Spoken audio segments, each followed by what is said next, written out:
விஜய் வந்து அப்படியே சந்தோஷத்தில் மிதக்கிறாரு. காவேரி வந்து அப்படியே சந்தோஷம் தாங்கவே முடியல காவேரிக்கு. அப்படியே வந்து கட்டி அணைச்சபடி விஜய் வந்து ரொம்ப சந்தோஷமாக வந்து பைக் ரைடை என்ஜாய் பண்ணுறாங்க. 2 பேருமே ரொம்ப சந்தோஷமாக போயிட்டே இருக்காங்க. அப்போ ஒரு இடத்துல வந்து விஜய் நிறுத்திட்டு, என்ன காவேரி இப்போ எப்படி இருக்கு உனக்கு? ரிலாக்ஸாக ஃபீல் பண்ணுறியா? அப்படி ஏங்க வீட்டிலே இருக்கும்போது ரிலாக்ஸாக தானே இருந்தேன். என்னதான் இருந்தாலும் எல்லாரும் வந்து ஒரு டென்ஷன் கொடுக்க தானே செய்வாங்க உனக்கு. அந்த டென்ஷன்லேருந்து ஒரு ரிலீஃப் கிடைக்கணும் உனக்கு அப்படின்னு தான் காவேரி இப்படி வெளியே கூட்டிகிட்டு வரேன். இப்போ எப்படி இருக்கு அப்படின்னு உண்மையிலே ரொம்ப நல்லா இருக்குங்க, ரொம்ப தேங்க்ஸுங்க அப்படின்றாங்க. எதுக்கு காவேரி அப்படின்னோடனே, என்னமோ தெரில இப்படி ரைடு வரும்போது மனசு ரொம்ப லேஸ் ஆகிடுது, கனமான மனசு கூட ரொம்ப லைட் வெயிட் ஆகிடுது இல்லைங்க அப்படின்னோடனே, ஆமாம் காவேரி அப்படின்றாரு. சரி இப்போ நம்ம எங்கே போகிறோம் அப்படி சொல்லி சொன்னோன்னே, எங்கே வேணாலும் போகலாங்க, ஜாலியாக இருக்கலாம், அதெல்லாம் ஒன்றும் தேவையில்லை, ரொம்ப லேட் நைட் ஆகிடுச்சு, நீ வேறு பாப்பா இருக்க வயிற்றுல, அதை கொஞ்சமாவது யோசிச்சியா? சரி ஓகே, அது போட்டு உனக்கு என்னென்ன வேணும்னு சொல்லு காவேரி, உன்னோட ஆசையெல்லாம் நிறைவேற்றணும்னு நான் நினைக்கிறேன். எனக்கு என்ன ஆசை, ஒரே ஒரு ஆசை தான், எல்லாம் உங்கள் கூட இருக்கணும் தான் அப்படின்னு சொல்லிட்டு அப்படியே வந்து கையை எடுத்து அவங்களோட அப்படியே வந்து பக்கத்தில் கையோடு வச்சுக்கிறாங்க. அடுத்து வந்து அதான் நான் இருக்கனே காவேரி, அப்புறம் என்ன, எனக்கு நீங்கள் போதுங்க, வேறு என்னங்க வேணும்? இல்லை காவேரி, உனக்கு அங்கேருந்து நான் ஏதாவது கேட்டால் உனக்கு என்னன்னு தெரியல, அதான் உனக்கு என்னென்ன ஆசைகள் இருக்குது, எப்படியெல்லாம் உனக்கு நிறைவேற்றணும் அப்படின்னு சொல்லிட்டு யோசிக்கிறேன், அதான் உங்ககிட்ட நான் கேட்குறேன். இப்போது எப்படியும் வந்து உனக்கு வளகாப்பு போப்போம்ல, அப்போ உனக்கு என்னென்ன செய்யணும், அதே டைமில் இப்போ உனக்கு என்னென்ன வேணும், பாப்பாவுக்கு எதாவது தேவைப்படுதா, உனக்கு எதாவது தேவைப்படுதா? பாப்பாவுக்கு என்னங்க தேவைப்படும், பாப்பா பிறந்தா தானே தேவைப்படும். ஐயோ மக்கு, பாப்பாவுக்கு தேவைப்படும்னா உனக்கு எதாவது சாப்பிட தேவைப்பட பாப்பாவுக்கு போய் சேரும்ல, அதுக்கு கேட்குறேன்டி அப்படின்னு. ஓ அப்படியா, எனக்கு எந்த ஆசையும் இல்லை, நான் தான் சொல்லிட்டேன்லங்க அப்படின்றாங்க.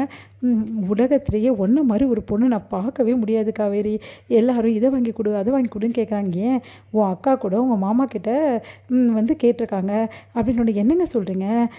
ஆமாம் காவேரி, உன் அக்கா உங்கள் மாமா கிட்ட நிறைய விஷயங்கள் கேட்டிருக்காங்க, அதனால் உங்கள் மாமா ரொம்ப ஃபீல் பண்ணுறாரு, அதனால தான் இப்போ வந்து ரொம்ப கஷ்டப்பட்டு பெரிய ஆர்டர் எடுத்து தரிச்சிட்ருக்காரு அப்படின்னு ஒன்று அதிர்ச்சி அடைகிறாங்க. என்னங்க சொல்கிறீங்க? ஆமாம் காவேரி, இது எல்லாத்தையும் நான் உங்ககிட்ட சொல்ல வேணாம் தான் நினச்சேன், சரி எனக்கு மனசு கேட்கல அதான் சொன்னேன். அதே மாதிரி உங்கள் அக்காவுக்கு நிறைய சர்ப்ரைஸ் உங்கள் மாமா வச்சுருக்காரு, எல்லாத்தையும் பாரு, இப்போது வந்து வளகாப்பு இருக்கல அன்னைக்கு எல்லாத்தையும் அவர் பண்ணுவார் பாரு, நீங்கள் எல்லோரும் ஆச்சரியப்படுற அளவுக்கு பண்ணுவார். நிஜமாக வாங்க சொல்கிறீங்க? நிஜமாக தான் காவேரி சொல்கிறேன், எனக்கு எவ்வளோ சந்தோஷமாக இருக்குது தெரியுமா, என் மாமா இந்த மாதிரி என் அக்கா கிட்டே பேசாமல் கொண்டாமல் போகிறாரு அப்படின்னு சொல்லிட்டு என் அக்கா ஃபீல் பண்ண ரொம்ப கஷ்டப்பட்டேங்க. ஆனால் என் மாமா ரொம்ப கிரேட் இல்லைங்க. ஆமாம் காவேரி, ரொம்ப ரொம்ப கிரேட்டு, நீ இந்த சர்ப்ரைஸை நீயே எதிர்பார்க்க சர்ப்ரைஸாக வச்சுருக்காரு குமரன். நிஜமாவாங்க? ஆமாம் காவேரி அப்படின்றாங்க. சரிங்க ரொம்ப சந்தோஷம் அப்படின்றாங்க. சரி நீ சொல்லு காவேரி, உனக்கு என்னென்ன வேணும், நான் ஏதாவது வாங்கி தருவேன். இப்போ ஐஸ்கிரீம் சாப்பிட்லாமா அப்படின்னோடனே, ஐஸ்கிரீமா, சரி பாப்பாவுக்கு ஓகேவா? ஐயோ வேணாம் வேணாம், பாப்பாவுக்கு ஓகே இல்லைல்ல அப்படின்னு. ஆமாம் ஓகே இல்லை தான் அப்படின்றாங்க.